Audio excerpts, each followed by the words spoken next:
Director Patel, thank you for being here. I've actually admired the way you've tried to keep your composure over the course of this. Kind of reminds me of an old Far Side comic that said the floggings will continue until morale improves.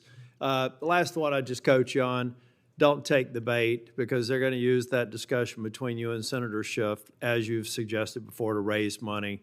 Just sit down in the quiet confidence that you're doing a good job. Real quick, in less than 30 seconds, give me your resume again on why you're qualified for this position.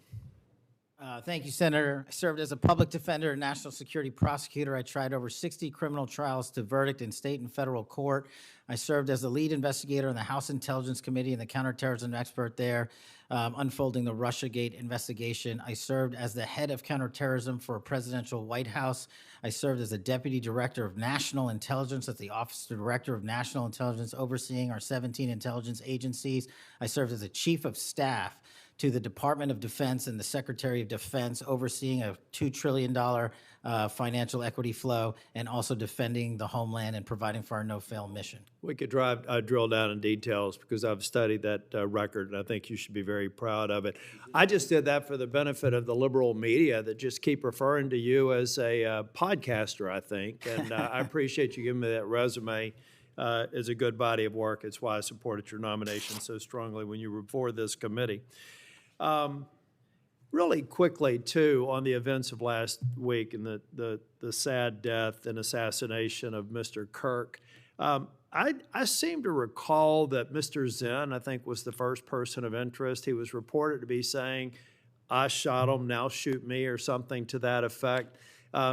Would that have more or less, and your job is to calm the tensions, right? There were people running all over the building. People are afraid over there. Could it be that because you were in possession of some of that information that maybe you did just characterize as getting our man, that maybe that's what led up to it, if those facts are correct? What led me to that is to the eliminate subjects, but also we were in a period with inside of 24 hours where we didn't know who the shooter was. Well, that's why I asked, because people are forgetting that this man was reported to have been saying, "I shot him, now shoot me."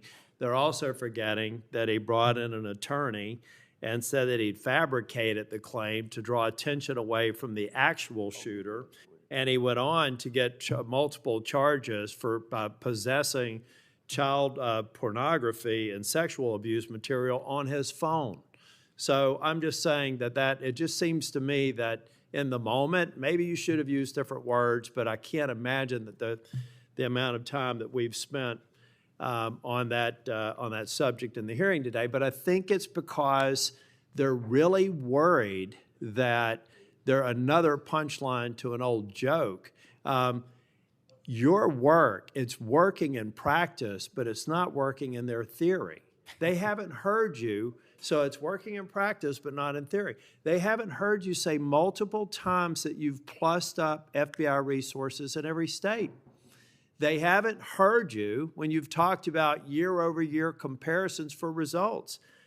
I don't care how many people you have at HQ, as long as you keep producing those results and they're good. They need to be sustained. Now, I am a little bit concerned about the deployment of National Guard troops to dangerous cities, but you keep on mentioning something I'm going to go back to in terms of joint task forces. You also did a great job of explaining why you think you should save money and go out and fly out of an airport versus an easy trip across the Potomac to National. I love all those responses. I'm not going to repeat them here. But I'm worried that if we move in too quickly, let's say to Memphis, I should back up and say I was Speaker of the House in North Carolina. And I would consider it a personal failure on the part of state leadership if they have to call in federal resources to do their job beyond what they do every day. And that's promoting joint task forces. I've seen ATF, DEA, FBI. I've been in the briefing rooms at 3 o'clock in the morning about to go and do a 55 no-knock warrants on bad people. You all do that every day, and thank God that you are. It looks like we should plus it up in a few cities. I'd rather use the money to deploy National Guard to just continue to leverage what you're already doing well. And I compliment you because I've got to believe it's a lot of these joint task forces that have increased the apprehension and charging rates. So thank you for that. But do you agree that at the end of the day, if we're going to have a sustained impact on crime, whether it's Memphis or any other city, that we've really got to enable, empower, and continue to support the men and women on the ground there every single day? 100%. Thank you.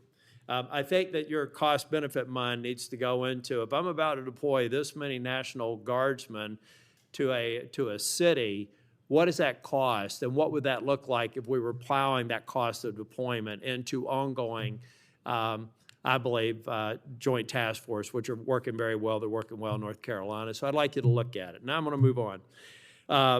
The Safer Communities Act, can I get your commitment to get an update? Maybe we could even take a trip out to West Virginia to see how we're doing an extraordinary job of NICS background checks. People are getting them in record time, but we are taking a few guns away from people that probably shouldn't be able to buy that day. Would you agree with that characterization? I would love to have you out and anyone else on this day is to West Virginia to see that I'd like work. to bring some of my colleagues to see it's working. We had people on my side of the aisle saying it was going to be awful, it was going to result in mass confiscation of guns. Not true. They were wrong.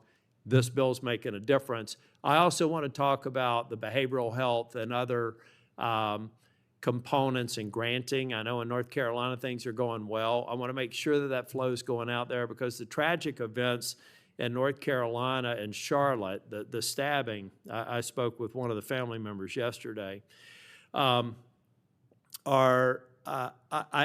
think that we have to recognize that we have magistrates that have a revolving door policy, no doubt about that. And they should be held accountable if they're releasing dangerous people. But I also think that some of the problem is that we simply don't have a place to send people, particularly with respect to behavioral health. We have got to continue to, every law enforcement officer I've ever spoken with says, look, I've got law enforcement officers seconded to an emergency room because I've got somebody with no place to send them. I don't have a bed upstairs I can send them to. I don't have a behavioral health facility. We've got to provide more ways to detain people that are a risk to themselves and a risk for the community. And I really do believe Safer Communities Act is a good framework for doing that. That's only a comment. Section 702 is going to come up in April of next year for renewal. Do you believe it should be eliminated and not reauthorized? No, sir. It needs to be reauthorized. Can I also get your commitment maybe to come back over and review some of the controls that are in place and other things? So hopefully we won't have the drama leading up to April. We can actually come here and get consensus on why you've got the checks and balances in place and why we should do it. Just remove any chance that we're going to run into that cliff narrative next year. Can I get your commitment on doing that? You have it, sir. Thank you. I want to talk very briefly on, and the chairman's given me a gavel, but I promise not to go over more than 2 minutes. But that's why I chose to be last, so I could have this discussion and actually get to some facts versus agendas and clickbait that we'll almost certainly see going forward. Tell me a little bit about the rationale behind the change in stance in recruiting. I also understand there may be a reduction in the academy timeline. Just give me some thinking about where you are on recruiting, retention, training, et cetera. Simple. So recruitment is through the roof. We've doubled up month over month our applicants to be 1811s, our federal agents, intel analysts. So the recruitment is going wonderful. What we have to do is figure out a way to get creative because the BFTC timeline is an 18 to 20 week program. And what we've done to address the openings we have for 1811 BRIC agents is we opened it up to the interagency and said, hey, do you at Secret Service or DEA or ATF want to come over? You guys went through FLETC. You guys were cops or military officers. You're law enforcement. So we created a shortened bridge program of 6 weeks at Quantico that if you want to come over and be an FBI agent, you can do so. There's transfers all the time. We just made it easier. And we're also recruiting police officers who might not have a college degree. But in my opinion, that does not disqualify them from serving our community. So we're welcoming them. It's a rigorous application process. It's just one item. But we are changing the timelines based on the needs of the country, but not jeopardizing quality. I'm glad you you mentioned that, I heard someone, almost a throwaway line, that you were hiring people without a college degree. Most of them have had basic law enforcement training, all the kinds of certifications. You're talking to somebody who didn't achieve my 4-year degree until I was 37. I'd like to think that I brought some things to the table, and I think that those people, the mere comment, I think, is inappropriate for somebody considering this to think that they're a lesser person because they don't have a piece of paper. I wanted to get back to the last thing that I will talk about. I'll follow up with some questions for the record. Thank you, incidentally, for consistently being responsive to any inquiries I've made to you. But on the Kirk shooting, I do believe that that Senator Schmitt's numbers are right. There seems to be a disproportionate number of voices on the left that are celebrating the assassination of a CEO or celebrating the assassination of someone, in Mr. Kirk's case, that I disagreed with probably about half of his positions. But I felt like he was a good voice in engaging young people, and that's a start, as long as we can do it civilly.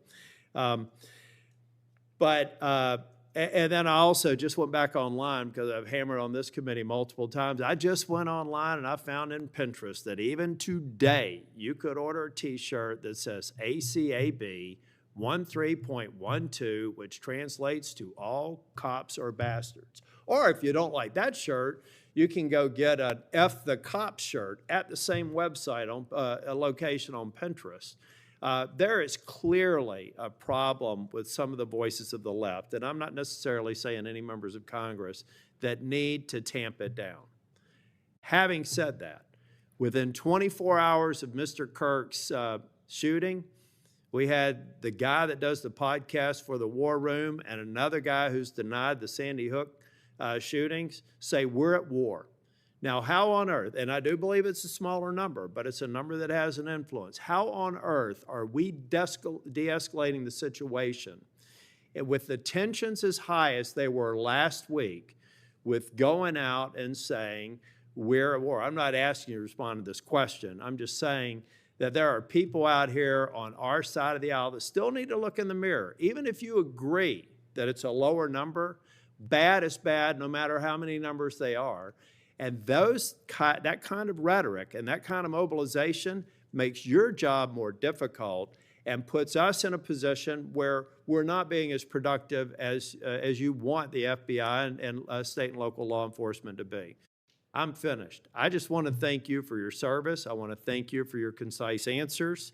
And I am thoroughly impressed with the fact that you have sat in that chair for over 4 hours without a break. So with that, we're, on behalf of the chair, want to thank you for being here today. And also, I assume, are we leaving the record open for any period of time for 1 week? The record will be open, left open for 1 week so that you may have questions for the record. Mr. Patel, thank you for being here Thank today. you, Mr. Chairman. Meeting's adjourned.